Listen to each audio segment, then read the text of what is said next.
Elle est née avec une peau vert émeraude. Son tout premier cri a déclenché une violente explosion de magie pure. Incapable d'accepter une telle étrangeté, son père a ordonné à une nounou-ours de l'emmener. Ainsi, Alphaba a grandi sous la garde exclusive de la nounou-ours. Désespérés d'avoir un enfant ordinaire, leur père a forcé sa femme à boire de sinistres potions, et leur deuxième fille est née, paralysée à partir de la taille. Alphaba croyait fermement qu'elle avait apporté le malheur à sa sœur, jurant de la protéger. Des enfants locaux cruels se moquaient souvent de la jeune fille handicapée en public, la taquinant et la brimant. Brûlant de fureur, Alphaba a libéré sa magie pour les chasser. Son père a été témoin de tout l'incident. Il a rejeté la faute entièrement sur Alphaba, puis est parti furieux avec sa sœur dans les bras.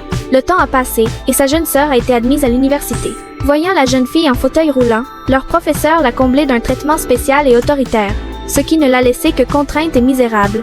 La magie d'Alphaba a de nouveau perdu le contrôle, plongeant toute la scène dans le chaos. La directrice de l'Académie de magie est apparue de nulle part. Elle a souri et a expliqué que tout avait été une épreuve soigneusement orchestrée.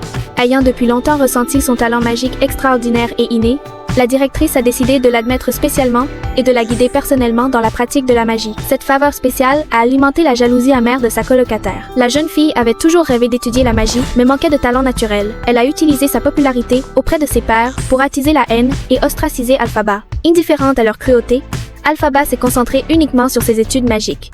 Leur première leçon a été dispensée par un professeur fun. Au milieu du cours, quelqu'un a écrit des mots haineux et discriminatoires sur le peuple des bêtes.